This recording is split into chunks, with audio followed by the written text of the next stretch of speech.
Well, hello everyone. So we've got part two of the astrocartography or relocation astrology series, all because transit Jupiter is in Cancer. And I think both of us actually gotten requests for relocation, have we?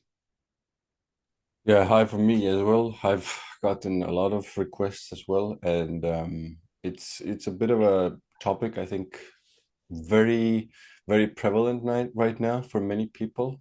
And even if you're not changing countries, I've gotten requests even inside bigger countries to relocate, like from one side of the country to another one. So I think people are moving. They're seeing, even in my home country in Estonia, like people are coming back from the States to live here. So it's a bit of a interesting one right now with everything that is going on geopolitically. Let's put it this way. I mean, we are recording this one less than 24 hours after transit Pluto has gone out of bounds. And a week before the eclipse as well, the lunar eclipse as well. So in Pisces. Yeah. And not to forget that after 2 weeks after that, we've got a solar eclipse opposing Saturn retrograde at 29 Pisces. Yeah, it's intense times, I would say. Yeah, so all this, what it's telling me is that people are just ready to uproot and change their circumstances. Yeah. Probably Yeah, reacting to what's actually going on externally geopolitically as well. So, yeah. One thing I wanted to mention with this as well is like there's like restlessness. I've felt this yeah. restlessness for a long time, but I think what I wanted to say is like things are opening up a little bit, in a way that a lot of people can actually get out of the stuckness, and there are opportunities to actually move. So, if paths open up for you, it's sometimes it's time to take them. It's time to go on them as well.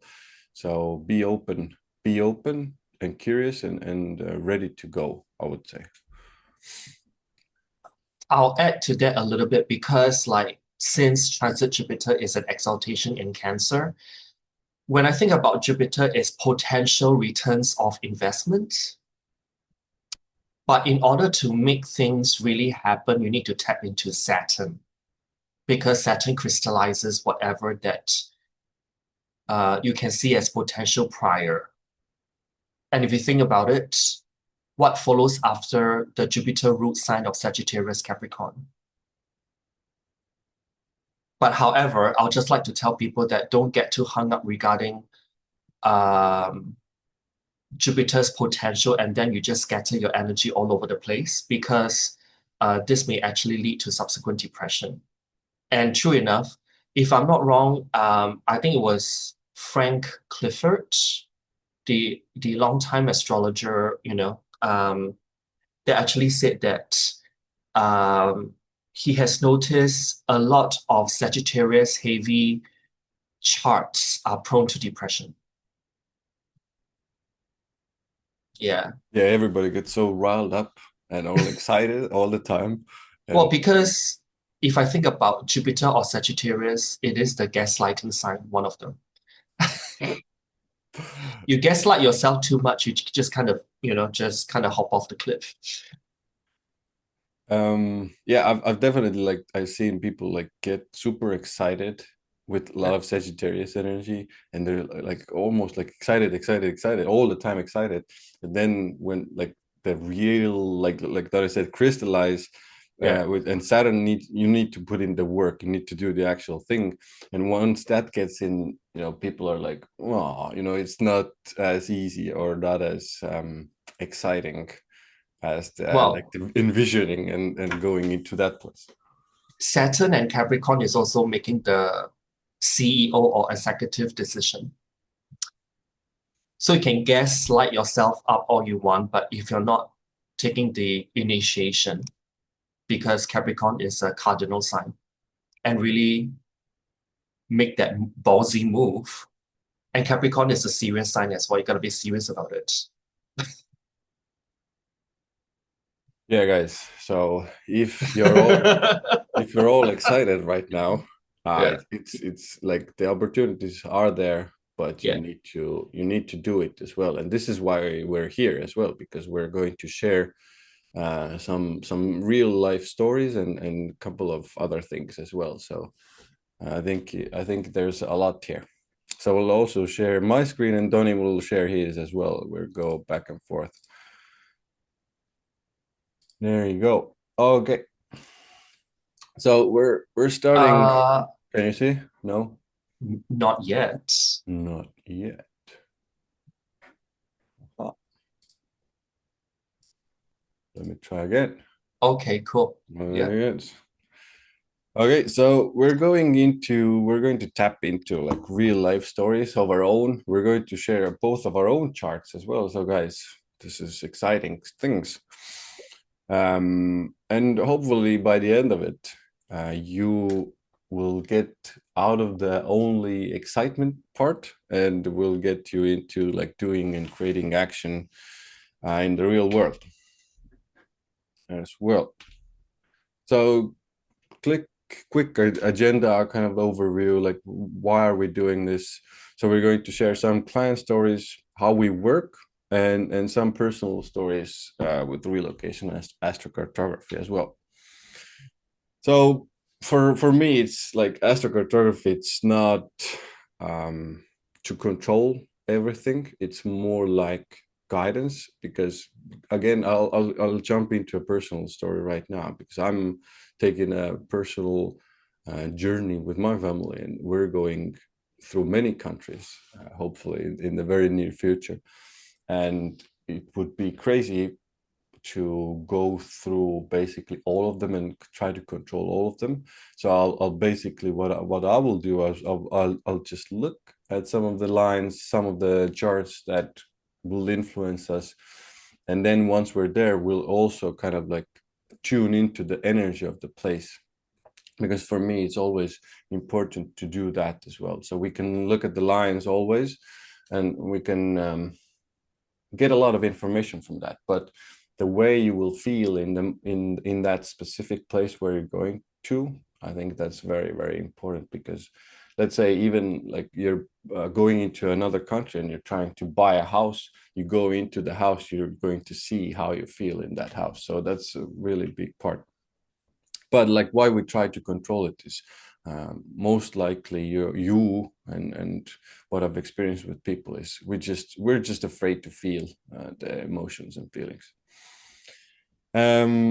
Yeah, and like the guidance is also important. What I wanted to mention is like I, everybody, Donny, everybody is getting guidance all the time from your guides, from the energy field, from the astral realm. So tuning into to that guidance with astrocartography, I think this is the most powerful combination you can have in your life, and this is where the best decisions are made. And every place has its challenges. It's not like there's always going to Pluto somewhere, there's always going to be Saturn somewhere. If you're going to have squares in your chart, there's going to be, these squares are going to follow you in some area of your life. So, or oppositions, or even conjunctions sometimes can be uncomfortable. Yeah, and why I personally maybe use this approach is like check your north and south nodes. My north node is in Pisces. So part of why I have to, let's say, live my life this way, or even learn to live my life in a little bit of a more trusting kind of way, is my north node is in Pisces. So north node, what we have to experience and learn in this lifetime, on this path. So it's a bit of a tricky one. You need to learn the guidance, or trust the guidance, and um, almost like trust the higher powers. Very often it's like you can't organize and control everything. I have to let go a little bit and trust whatever is given to me and kind of shown to me, even though And this is an important part. It doesn't mean that everything where you are guided to, or even me myself, it doesn't mean it's going to be perfect. So one of the reasons that is the places we're going to and the places we're guided towards, it's not like everything is going to be, all the time happy and perfect and nice and good, and all the people are going to be super good to you. It's very often we're going to these places to learn about things, learn about relationships, learn about the places, and learn about ourselves. So it's there's many layers. There's many layers to do this. Mm, Yeah, go ahead, so Connor. when are you going through your nodal return? I'm just wondering. Right now, Oh, right basically. now, It's a bit of a, I would say it's pretty intense, but it's also like discovering new layers of these nodes as well, like understanding displacement on a very deeper level. I should have a little bit of more maturity in this age already, so it's not easy, but it's interesting. Let's put it this way. All I can say is someone's north node is in Pisces because that's the sign of Venus's exaltation. It's even more important that you trust in divine timing. Yeah, Yeah. very good. I think that's a very good observation, and I think it's like when we're going through, especially these times, like these very you can call them dark times, before like the new dawn of on this planet, is like this trust is very very crucial, very hard to do, because we would like to control everything again, Or to um, push. or to push even, or to Yeah. aggressively, kind of make things happen. Yeah. It's just doesn't work, at least for me. It hasn't worked ever. Yeah.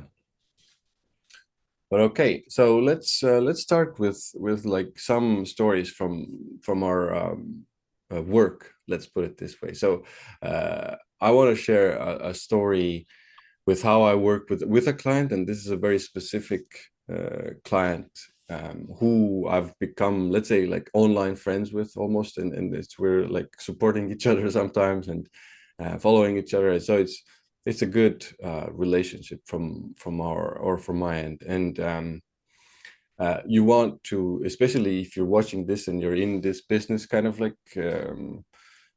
offering people services, I think it's important to build these relationships up, and because you get better results when you work as well, and building trust and a connection and openness. I think it's key. Oops, in this industry, especially knowing. I know the darkness. Also, Donny can also share probably some stories that are happening in this industry. They're not Well, super amazing. basically, I ask the client when they want to relocate, first and foremost, can they assimilate if they relocate to a certain place? Because I can choose the best place for them ever, but if they can't assimilate, then it's just kind of is brings down their experience altogether and it may actually backfire. Yeah. So I usually ask the client to, what do you have in mind to move to? Give me a few places and give me like top two concerns that you want to improve. Yeah, very nice. Yeah. Just two, because if there's more, then it becomes like everything's like just jumbled up. It's just harder to kind of uh explain to the client like the impacts of it when you decide to move them to certain localities. Usually it's like career and relationships. How about you? Yeah, it's the most prevalent thing: career, work, relationships, like money Yeah, as well. But like work, if you kind of get the work thing down, money usually follows. yeah. But like I do almost exactly what Dali said. Like, give me please a couple of places you have in mind, and what you want to actually achieve or And work with. actually, I also have requests for relocation, but it's for them to identify potential markets to penetrate. That's interesting. so they can work from their, you know, whatever location, but they want to tap into the energy using astrocartography or ACG in order to wield power in untapped markets, potential markets That as is an well. interesting one. Yeah, I think I've only gotten like one of these, but I've I got think, several yeah, yeah, actually. Yeah. that's not a bad idea. That's not a bad idea. Yeah. Okay, that's amazing. But like, so I'll share a little bit of more about like what of the, let's say, because I use astrocartography, obviously, but I tap into my, let's say, spirit guides and the spirit guides of the person as well, because whenever they give me the places and they give me the ideas of, okay, so I need to work on this, I need to improve my career, or I want to do this, and I have this idea. Whenever that comes, I before the session I'm going to have, I'm always going to tune in to the energy field, to the person, to their guides, to my guides, to give me like the best place for them to achieve that. And if it comes through sound, if it comes to voice, sometimes it comes to image. And in this case, the story I wanted to share, it came through an image. So I saw a very specific world famous statue. Let's put it this way, because this person had said to me, like, it can't be too, I can't remember the exact wording. Oh, exotic. It can't be too exotic, like too out of this world. I was like, okay, I'm not sure about this place, but like my guys were like, no, this is the place. This is the place. So go. This is what they said. Go also check out the astrocartography. I was like, okay, I'll go and check out the astrocartography. And so basically what I saw in the astrocartography was everything kind of aligned, Mercury in the first house, Jupiter near the MC. So things started really like aligning. So I kind of understood now why I was like shown this place for this specific person, because that's one of the things they really wanted to actually achieve in their current life, in their next step of their career. So when I obviously gave this to them, gave this place to them, it's a little bit of an exotic place. They were at first they were like, oh, I don't know, but they were actually, because we've built up that connection and that trust, they knew that I wasn't going to give them anything, bad, or something negative to kind of derail them from their path. So now actually I'm really happy that they're, this is where we kind of agreed that they will take a vacation, like a longer vacation there in that place, and tune into the energy and feel into the energy and how it starts to affect them before making any like bigger decisions. So this is one of the ways you can work as well. It's like tune in, then go check the astrocartography, and then actually start testing it out in the real world.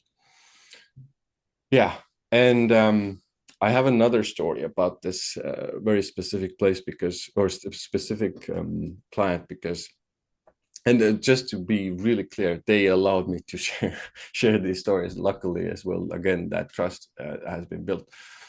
So one of the things we were looking at several places for other needs as well, and like to kind of understand what energies are awaiting them in specific places.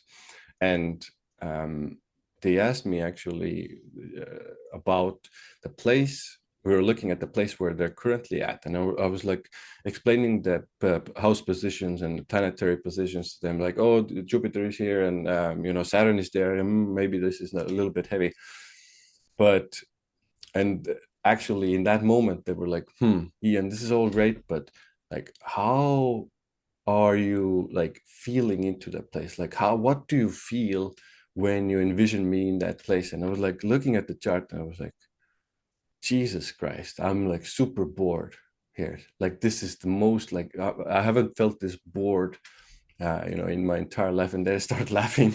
There's like, yeah, like this is exactly my experience. Like, I'm super bored in this place.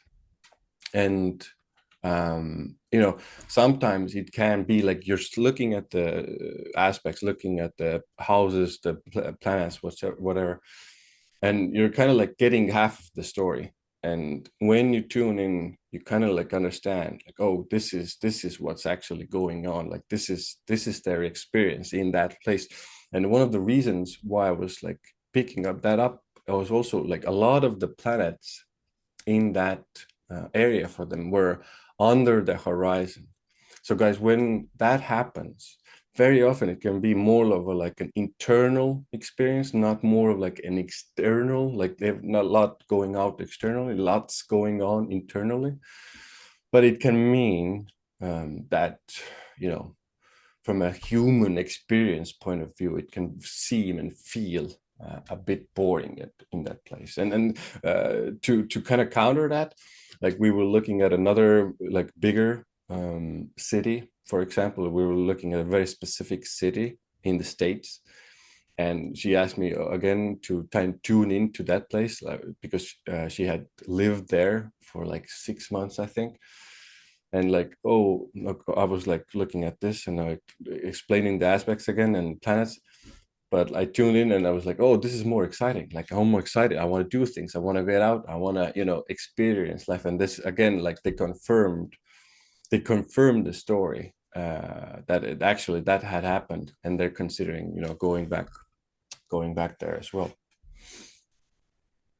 Yeah, I think I shared that one as well, because like this is really important in my mind. It's like the best we need to give humans and ourselves, because you can do this for yourself as well, because you can take a chart, you know, put the astrocartography, you know, relocated chart, check it out. Oh yes, Jupiter is in the 11th house, you know, exalted, or in its house of joy, for example. Oh, it's good, yeah, awesome. But like, what's happening, you know, internally with me? Am I experiencing something positive? Am I feeling like the energy going lower or energy going higher? That's all. Like one of the things I got from, you can check her out, her work out. Yeah, her name is Heidi Sawyer. She's also like a spiritual teacher.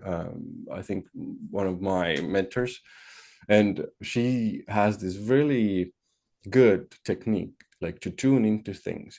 Is like, is the energy starting to fall? If the energy is falling, it's mostly a no. It's more of like a negative. If the energy is starting to rise, it's more like a positive. If the energy is kind of like somewhere in between, it's like a so and so type thing. It's very simple, but if you start tuning into places with that technique as well, it will give you a lot of information, and then you can go and check the astrocartography. Yeah. Do you? I think my like client story example is done here, Donny. Do you have anything to add from your end? I think for my side, there isn't like something as like dramatic, but sometimes I do get like an imprint of the places that they list for me that they want to try to relocate to.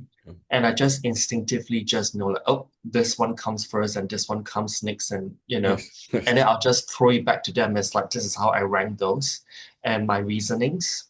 And the choice, I still throw it back to the client because it's their life. Um, yeah, and just let them consider.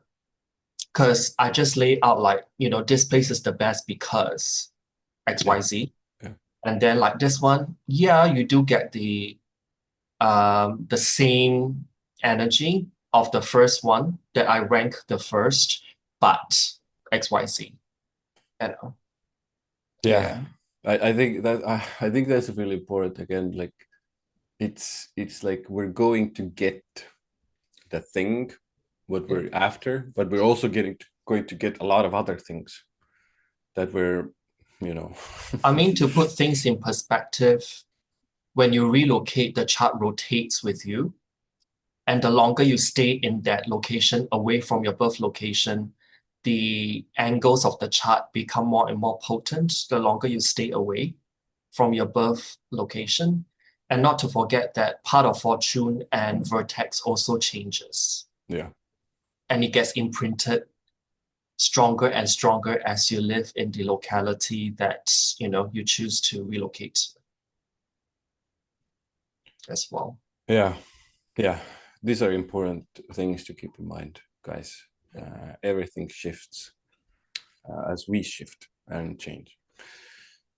But now, guys, if you want to know more about yourself and astrology, this is what for those of you who don't know, I've developed with one of or a couple of my team members. We developed an astrology app. It's quite an extensive. It's called Benefic. It's available on Android, Google Play.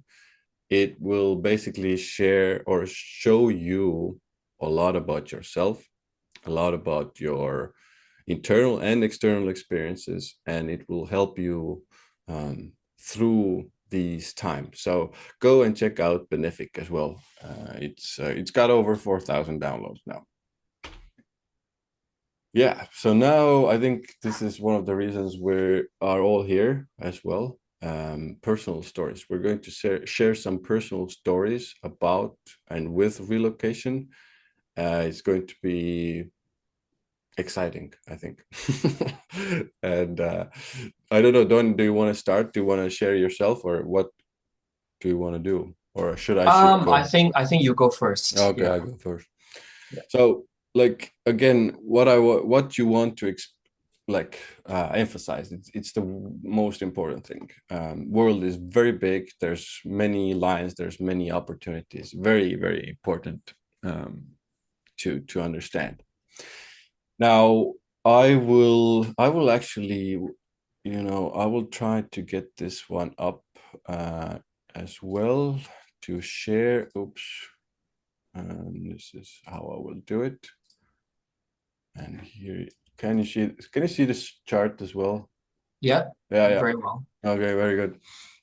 So I will just share my relocated chart from a place that I lived, like a year and a half. So it's for me, a year and a half is quite a long time to kind of experience the energies of the place. And like Donny said, like the imprints start to really become more and more evident, The and angles, particularly. the angles as well. And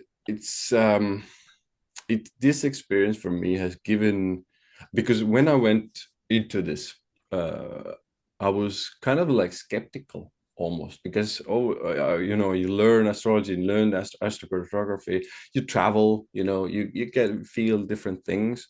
But once you like go and live in a place, you really understand, like, okay, so this really works, and the energies are different, and the energies start really working with you if you allow them to, and you experience a very different type of life as well. So one of the things that happened to me in this place, as you can see, my natal ascendant is usually the sign of Libra, so it's a very different than the Virgo ascendant that I had in this place. So what started happening to be Virgo is very detail oriented. I noticed myself getting very specific about things, very detail oriented about astrology, but also other things. Um, Maybe the negative side, I started, like, Virgo can be a little bit like overly critical and maybe nitpicky a little bit. So I started kind of like doing that as well. I kind of like went into that energy a tiny bit, but very much analytical, which isn't the bad thing in my mind as well. Everything, um, when you are a Libra, you are very much, uh, what's the word I'm looking for? It's a very reflective experiences, because you're very much taking in a lot of other people's opinions, and they're kind of like constantly going back and forth between these energies. So this is obviously, if it's a natal energy, it won't completely disappear from your experience. But what I started noticing, I did that a lot less, and kind of like the Virgo analytical deep focus type energy came in its place. What was interesting, now you can see the chart ruler also is now in the 11th house, and usually my chart ruler is in the 9th house. Venus is in the 9th house, even though in the chart it's in the 10th. So 11th house, what's 11th house? A lot of my focus went into building these bigger projects, apps like the Benefic app, which I just shared, like again, 11th house, which is technology related as well. Like these types of focuses changed a lot. And if I remember correctly, I also started doing and working more together with people as well, like friends, 11th house. Do you find Kind of. yourself researching a lot more? I definitely research a lot more. Yes, I think that also happened to me with the Virgo energy specifically. And also relocated 11th cusp ruler in the 8th. Hmm. Oh yeah, sorry. Yeah, Cancer moon. Yeah, indeed. I'm glad you picked that up because I wanted to talk about the moon as well, specifically about the moon in the 8th house, because the moon in the 8th house, this is a pretty intense one. Luckily, I haven't experienced this, uh, before, because my moon is in the 7th. But the moon in the 8th house is quite up and down emotionally. It can be very, very up and down experience. There's no kind of like very solid ground with the 8th house moon. The positive side with the 8th house moon definitely is more like from a spiritual energies type of place. Do you You're find yourself touching the grass more in this location? Why um, I'm saying that is because the ruler of the moon is conjunct Ceres 87. That's an interesting Yeah. one, because because the place was basically a desert. Fuerteventura in the Canary Islands, it's very much a deserty place. Can't I mean I would say I was maybe more connected to the earth, and we went to the beach a lot, and lot of that stuff happened. But there's not a lot of grass there. Just that's the like sad part about that place.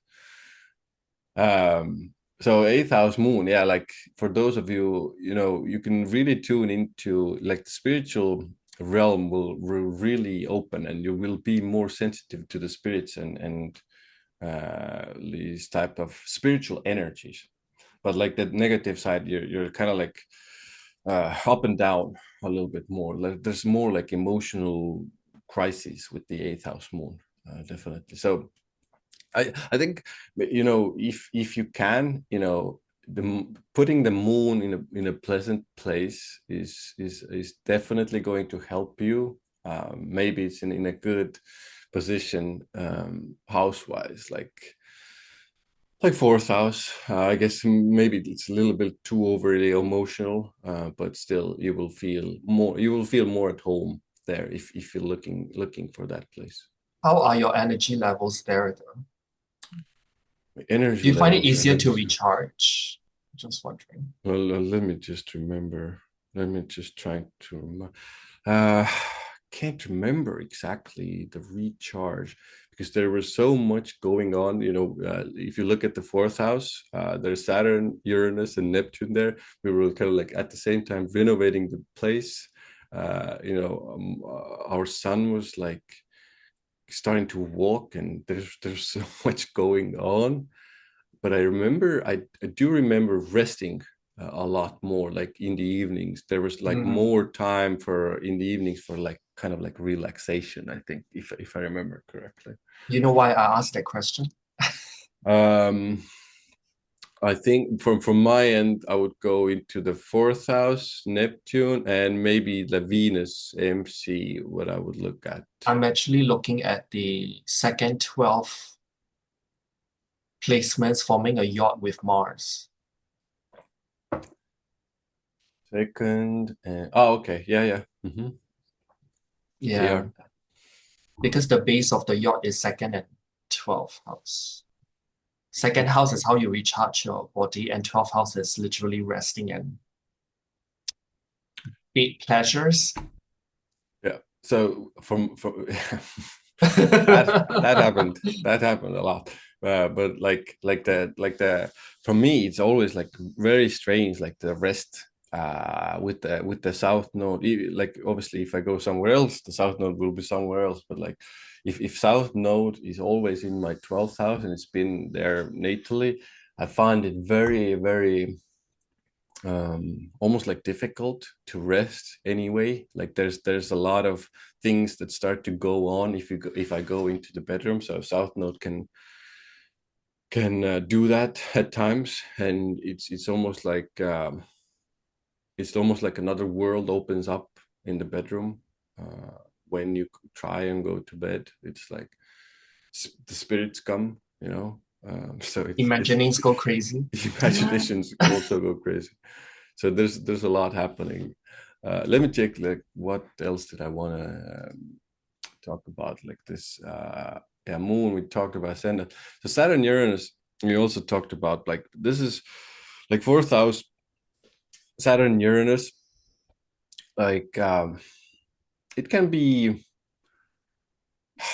what's the word about it? It can be almost like erratic and anxious a little bit with that Uranus there as well. Like the positive side is, the home transformations and renovations. These were all pretty good. I like that. Um, but from a negative point of view, like the Uranus can feel like itchy, like wanting to like do and go, and like there's a lot of excitement. Saturn dials it down for me because they're so closely conjunct, but like it's kind of like you're constantly anxious in the home, and kind of like always like looking for like what else is going to happen and what else do I need to do and where else do I actually need to go, because that what also Uranus can do is like, oh, I need to move again, I need to relocate again, I need to go into another place as well. So that's how you can actually feel in that space. Yeah, maybe I just mentioned that the Venus as well, because Venus was pretty close to my MC. Here you can see like 27, 21 degrees of Gemini. I do remember going out, and there were more, I think I was like more well received, if that makes sense, kind of like more enjoyably from a Venusian type place. I was better received by the outer public, the external public. That was like a pleasant change, I would say. When you go into these places, like I always go into a very logical space as well, because if you're in a place like we were in Spain, Canary Islands, like there's more people are enjoying themselves, there's a lot more vacationing going on, there's the tempo of life is different. That's where I always like tie into as well, like the Venus MC. Okay, people are in that place, they're more I don't know, receptive, then I more mean, Venusian. if you think about it, Venus opposing Saturn, Uranus, Yeah, forming that's trines and sextiles to the 11th house lord, the moon in the 8th. So you're definitely leaving an impression. yeah. With me, the Venus is always great with the Saturn and Uranus opposition. It's not you're not like this. Oh, this I think this is actually a good example of what we discussed with Donny at the beginning. Is like you're going to take these oppositions and you're going to take these squares with you. So like, yeah, Venus near the MC, like great stuff, but like opposed by Saturn and Uranus at the same time. So it's not going to be a clean Venus enjoyable, MC being more, my business being only received in a positive light. No, it's there's going to be, difficulties and changes needed Uranus. So it's a handful. It's definitely a handful. So pick wisely, and or even in other words, like be okay with it being like that, and be expected to be like that. I mean, you improve some things, but of course, your chart is your chart. We can't move the aspects or placements of the planets. It's just a process of like partial optimization, depending what you want, really. Yeah. That's that's like literally like if you're not Emma Watson, who's like got only trines and exalted planets in her chart, like you're Well, going but to even go bad. those charts I've seen people who have those very nice layout of, or should I say configuration within the chart, they're still unhappy. So, Let's put it this way: unhappiness is it will come with transits anyway, so they will experience transits anyway, and growth opportunities. Let's call well, them growth progressions and opportunities. solar arcs and all those Exactly, stuff. exactly. So there's a lot going on in planet Earth with your life. So, but like from like what I wanted to say is like if you have like more trines and sextiles in your chart, you're just going to bring them with you. If you're going to have like squares and oppositions, you're going to bring them with you. So just to be really clear about that. But those hard aspects are the growth ones, right? The main Of one. course. It's like the reason why I'm like almost like tiptoeing around this is like uh this is one of the when I was tuning into what I wanted to say during this meeting with Donny or this recording. One of the things is like we really in our modern time we really think that we should have like the things we want all the time, and we this planet like almost like this experience should be catered to me and my needs. Like this is almost like a very like a new age and selfish type of approaching life Well, and the era approaching. of instant gratification. Exactly. Like Yeah. it's like it doesn't work like that. Life on planet Earth doesn't work at all like that. It's like more like growth and understand. Like one of the reasons why we're here even is to learn and grow and understand things about reality and ourselves. So it's more of like a deeper experience that what we're expecting, because like we've been fed all these, I would say, idiotic lies about what this experience is, and it's not like that at all. And people just believe and get more of the same, and it feels good to get that um, information into your brain and into your conscious. It feels good for a moment, like, oh, I'm the most important thing. No, it's more about growth, learning, having a spiritual experience. Yeah, so this is where I think Donny takes over. Well, I mean, first and foremost, I'll just like to talk a little bit of my experience because in our last video, I was towards the end sharing that um, I did go to Madrid to spend my Jupiter return, cycle 4. So you know how old I am. Um, and to the left inner wheel, that's my relocated chart set for Madrid. And the inner wheel on the right is my natal. So I basically shifted from a late Virgo rising, ascendant in Singapore, to a late Gemini rising. Uh, I'm used to this energy because natally I've got all 4 angles of mutable signs. So I'm just kind of moving to another place in which all 4 relocated angles are still mutable. So there's a lot of adjustments and also changes I have to adapt to and get used to it. But one thing I realized that I tend to get lost, at least initially, in Madrid.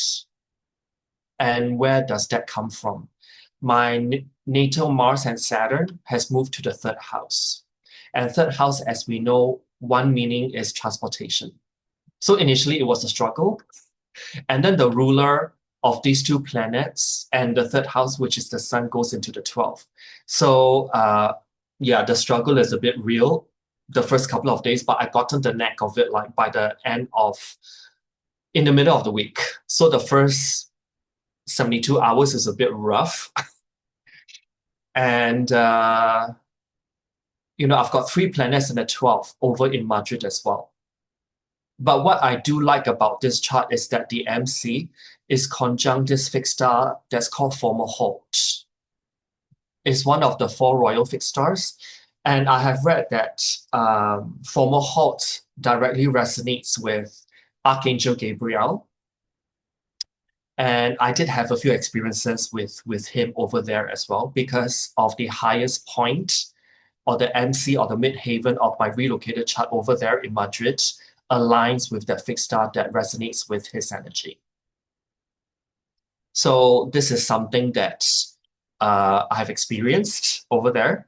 And then my natal part of fortune is conjunct the IC over in Madrid. So I felt at home, really. It's a home away from home. It's that kind of feeling.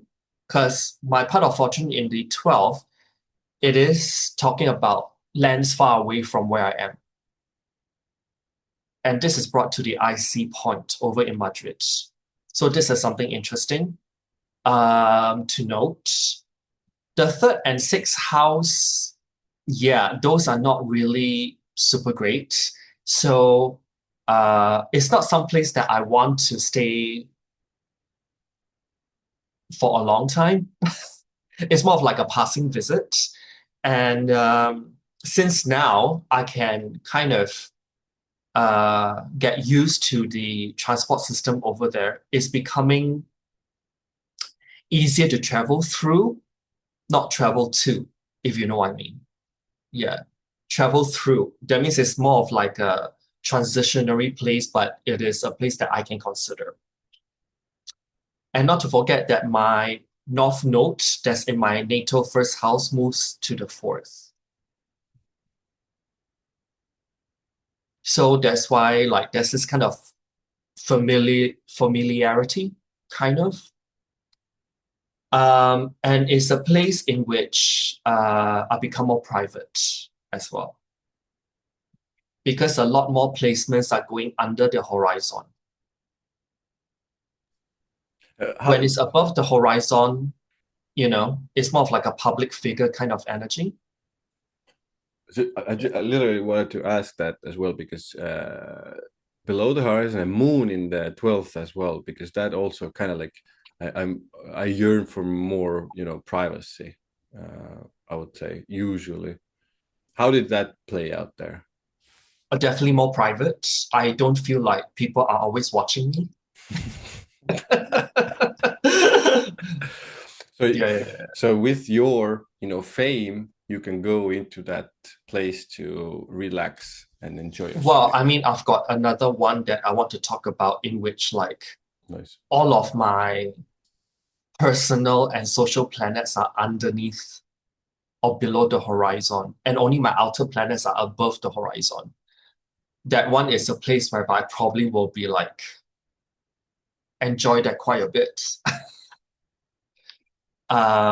Yeah, so this is my experience of the place in which I spent my Jupiter return recently. I do find myself sleeping better, and that's because of the 12th house energies over there, as compared to where I am. Stop giving me that grin. But then Venus and Jupiter is in the first house. So yeah, I mean, I find it easy to talk to people because it's a pretty cosmopolitan place. I mean, with my broken Google translated Spanglish, I can still get by. And yeah, I mean, there's no shortage of conversations, put it that way. Yeah. One more question about like it's you were there like a couple of weeks. It might be a little bit short time. Well, strictly one whole week in Madrid, just like one whole week. Yeah. So it's like 5th house, Pluto and Uranus. Yeah. Like any like quick, I don't know, intense crushes with tourists or like something weird like that happening. I've got people following me. If you want to know. Yeah. I've got people following me. And it's like, sometimes you just gotta play along. Thank God I'm like street smart that way. Yeah, yeah. So that's like the very negative side of like the Pluto. Yeah, I get it. I mean, Uranus is also like people are always guessing my ancestry. So I was like, "Oh, you want to play? Okay." I just tell them I'm fried rice paradise and let them guess. Yeah, I wouldn't because it's like relatively close to Vertex. So definitely I've got people questioning like, oh, Japanese, Korean, every other country in East Asian. I was like, well, you know. Not this But time, not overall, this time, buddy. Yeah. yeah, yeah, yeah, yeah, not today, Satan, not today. Uh, but the Midhaven is what I experience as something like pretty big in terms of energy, because I do have some connections to Archangel Gabriel, and this place, Madrid in Spain, basically brought that out totally. And it's opposing my part of fortune on the IC, so definitely it's like, it's aligned to the highest part of the cosmos or heaven.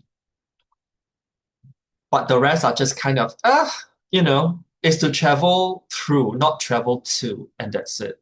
I'll just put it that way. I mean, I do have plans if I were to cover like southern Spain and Portugal to fly into Madrid first and just do like, depending whether it's a clockwise movement or anti-clockwise movement in that region. And this is the one that I want to talk about because I think this one will be intriguing you quite a bit. How about this one? Cancun, Mexico. So the inner wheel on the top is my relocated chart to Cancun, Mexico, and below is my natal chart on the inner wheel. So from a Virgo rising, I am trying to embody the opposite sign, which is Pisces rising. And all my personal and social planets all go below the horizon. So talk about complete, completely going into that privacy of mine. And then only the outer planets are sticking out on the upper part of the chart. And then I'm moving to a place where Sun conjunct IC. But if you think about it, Venus is enjoyed in the fifth house, Mars is enjoyed in the sixth house, Moon is enjoyed in the third house, Mercury is in its inverted commas own house in the third. So how many planets I'm optimizing in one shot? One, two, three, four. Yeah, and even Saturn is in the sixth house, which isn't like I super mean, it's bad. enjoyed in the 12th, but it's in the 6 means It's that, okay. well, I can't change this, right? So Yeah, no, you're good. And Neptune conjunct the MC is pretty interesting as well, I would say. Like, yeah. And then we've got like Vesta and Pallas of Venus. So this can be a place to really stretch my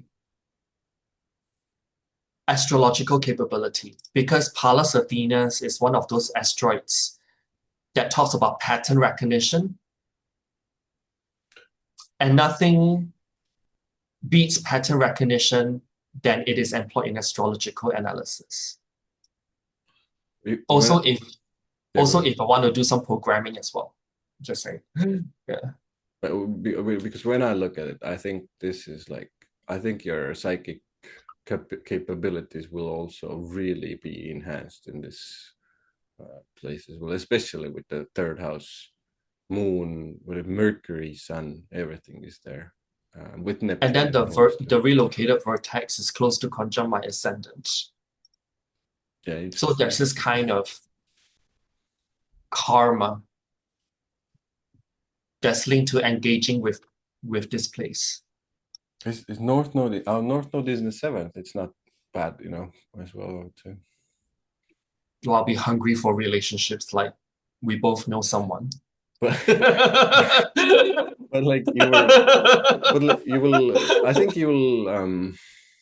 I think it's like North Node can be like if you don't know what you're doing with North Node, I think it really can be attracting like um, intense partners who are Well, but the ruler is in the fifth and is optimized in the fifth, yeah, essentially. that's like the good part about that. Yeah. And I think you were already, you know, that this is where when I'm always like, who is the person we're looking at? Is the person already knowledgeable about these energies? Because Donny knows about how the North Node operates and what can actually come from it. If a person doesn't know that, then they, even if they're like exalted and trying, etc., you can still go almost like too overboard with the North Node energy. Well, But I I know I'll be doing a lot of astrological research. Uranus in the eight. yeah, In Scorpio. Oh, yeah. and I think it will attract alliance, like powerful alliances as well. Um, in that place, where's I Scorpio mean, on if we ninth? actually go from the chart to the ACG map, which is over here, Mm, where I am is in Singapore, which is over here. mm, And then Mexico, particularly Cancun, is over here. This little knob up here, Gulf of Mexico. mhm, And I've actually plotted all those in what's that color called? Is it like it's like gray gold color? These are actually what we call parents. These are secondary influences on top of the lines. So interesting story because the Sun IC line, which is over here, it cuts through Chicago, and I went there. It's not exactly bang on Chicago, but close to Chicago. I stayed there for half a year.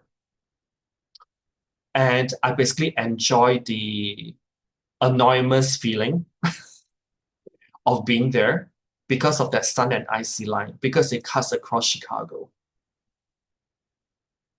Uh, I can just appear and disappear when I wanna, put it that way.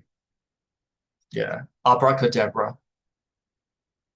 And in Cancun, Mexico, which is this northern tip here, I've got Mercury and Pallas Athena's parent line, Neptune and Vesta line, and Jupiter and Pluto line, all parents, all cutting across this segment here. Basically, it can be life transforming because of that Jupiter and Pluto parent energy intermingling. The spirituality comes from Vesta and Neptune. Probably my intuition will like skyrocket as well. And that Mercury and Pallas Athena's, my mental capability for pattern recognition will also go off the charts. So this is one of the things that I can look forward to. I just want to put it out there. It may happen, yeah, later this decade. Let's see about that. And for the next one, I have to redact everything. So this person moved from this place in Morocco to Ottawa, Canada. So on the left inner wheel is her relocated chart. Below on the inner wheel is her natal chart. And I've just put here just for some clarification that Mercury and Uranus are both out of bound. So it behaves more, it can manifest in a more wayward or extreme manner. She's got her Mars in Aries in the sixth house, that's ruling the seventh house. So there's already an inkling of energy telling me that she may relocate because of a potential relationship or a union or something of that nature. The North Node is also in her natal fifth house in her birth locality. So she's all about new and exotic experiences in love connections.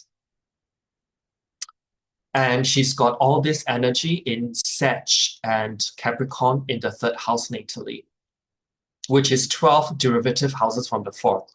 Another inkling that she may relocate from her homeland as well. So all this is telling me is that she may relocate because of someone. Okay, so this is a relocated chart to the locality for her to kind of fulfill that union. The North Node goes to the 7th house. And then all that 3rd house energy goes into the 5th. Is this a day or night chart in both cases? Both are night charts. The sun is below the horizon. So what is the greater malefic? Saturn. Greater benefic is Venus. So after she moved, the greater benefic shifts to the 4th house. So she feels comfortable there.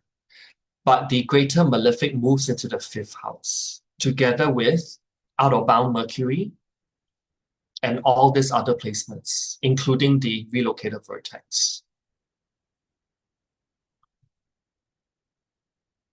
If I look at the ACG map, it's even more telling. She moved from here to here.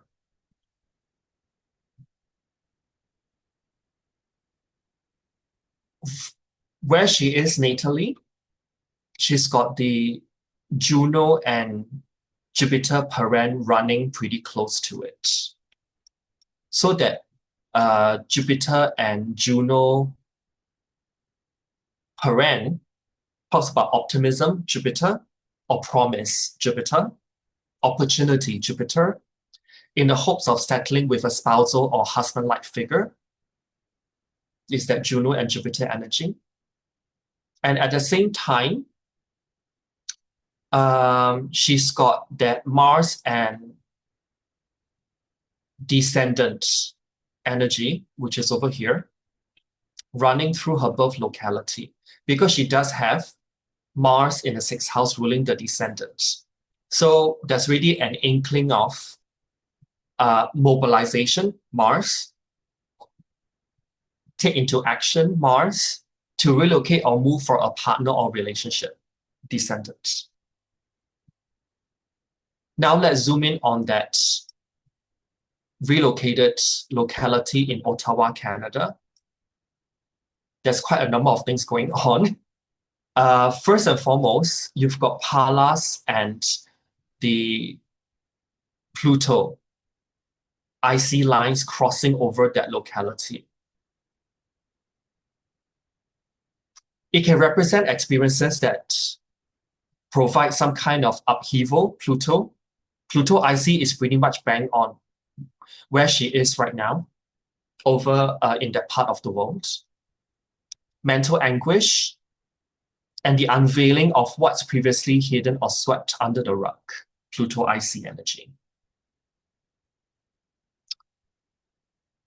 And then we've got Juno Saturn. In her chart, she's a night chart in both cases. So it's the greater malefic. You've got Saturn Juno, Juno Mercury, and Mercury Saturn. Lines, parent lines, that is, crossing over that locality. What this is telling me is that you move or relocate to fulfill your own end of the bargain in a committed relationship setting, to settle down with a mate. But the same combination can also represent potentially disappointing news or clouds or buried important information within a committed relationship or about that partner that you're about to couple with. If I were to link this with the Pallas Athenas and Pluto energy, some shit's about to go down. Okay? Last but not least, you've got Vesta and Jupiter. Anything that's linked to Vesta is endings and beginnings. It's got the 8th house energy to it, crisis and transformation. It can represent that Vesta. Lump with Juno. Juno is a husband-like figure. or a promise that comes to an end. Guess what actually happened after she relocated from here to here? Do you want to take a guess, Ian? They broke up or something, something like that. Or She was maybe, happy and have a fiance over here. After she got here, fiance called it off. wow, Because that was pretty close then. some information Pluto conjunct the IC over where she is comes to the surface regarding a committed union. This Juno and Jupiter represents a fiance figure.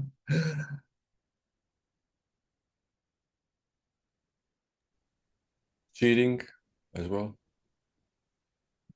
Well, this is not my story to tell, but Okay. but you can make The, your own little judgments. the stars are telling. I mean, the lines are already saying what I needed to say without even saying it, put it that way. Yeah.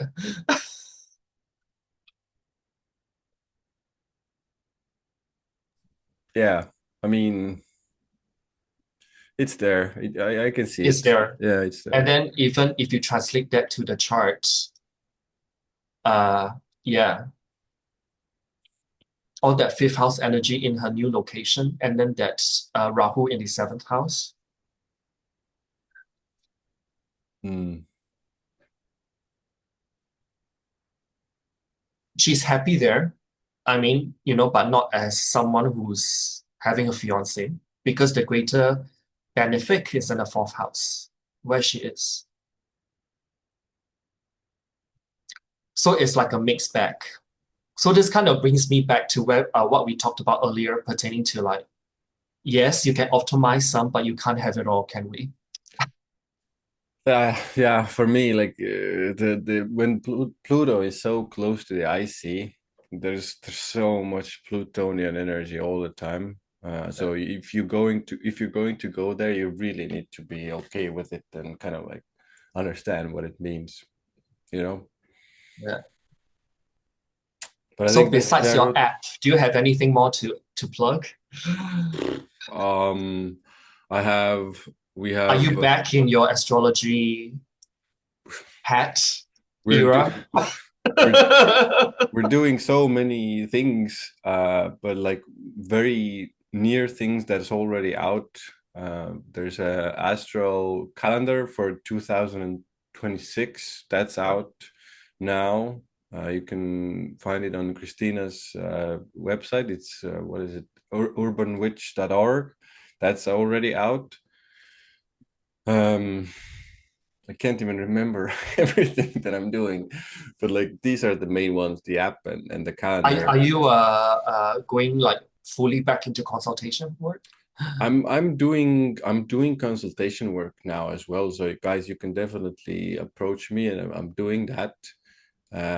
Full time with me is always there's so much Gemini energy in my chart, in my natal chart. I'm always going to be doing like software, so we're developing more software, astro related software.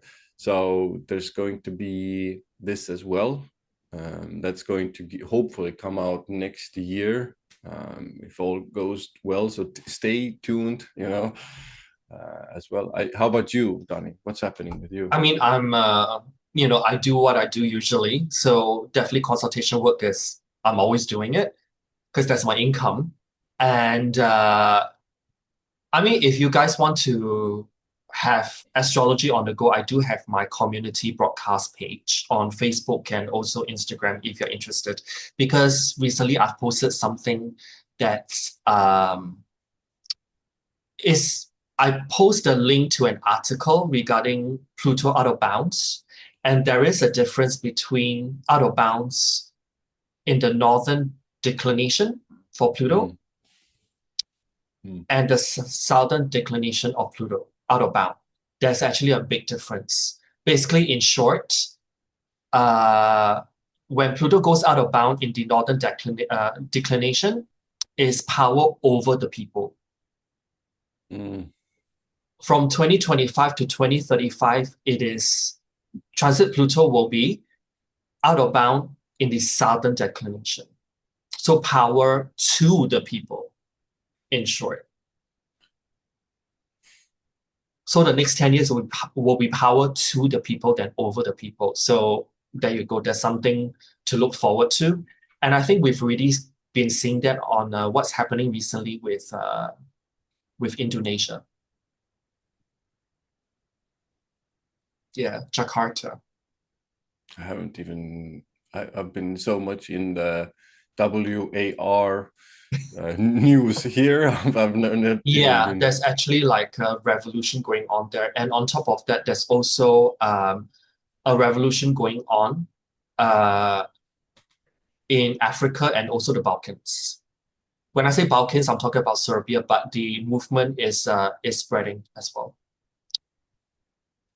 I just that's really good news, and I think that's a really great Well, observation by for you. Africa and the Balkans, is about rejecting uh, mainland Chinese influence over the region. Yeah. Yeah. Basically, it ties back to the Belt and Road Initiative. Yeah. I just remember one thing to plug here, guys. So, if you're interested, guys, in more like intuitive channeled messages as well, I have a new YouTube channel. It's called Freedom Channeled. You can head on over there. I do like daily, weekly, let's say, intuitive messages channeling. So it's on TikTok, it's on YouTube. Go there as well. And yeah, Donny's the group you just shared and the Facebook group, Messenger group, it's really good. Donny shares really good insights, astrological and other insights there. So I'm also a member of that group or one of those Almost so groups. you are. No. I am 100%. I am. That's why I know it's that's a good group. Well, I always try to like update people on what's going on in other regions in the world because otherwise, the news kind of is just focused on whatever that they want to feed us. But I suppose that, just have a more global, holistic perspective what's going on in other parts of the world in which you don't get the news for. Yeah, like example for me, because I'm in this region, and for us, like the most prevalent thing is the WAR with the U and the R. So that's what I'm, tuned into mostly. So I Oh don't yeah, even I know mean, just check out everything. what's going on in Angola. It started off in Angola, and then Mm. it just spread to Tanzania and other parts of Africa. And then in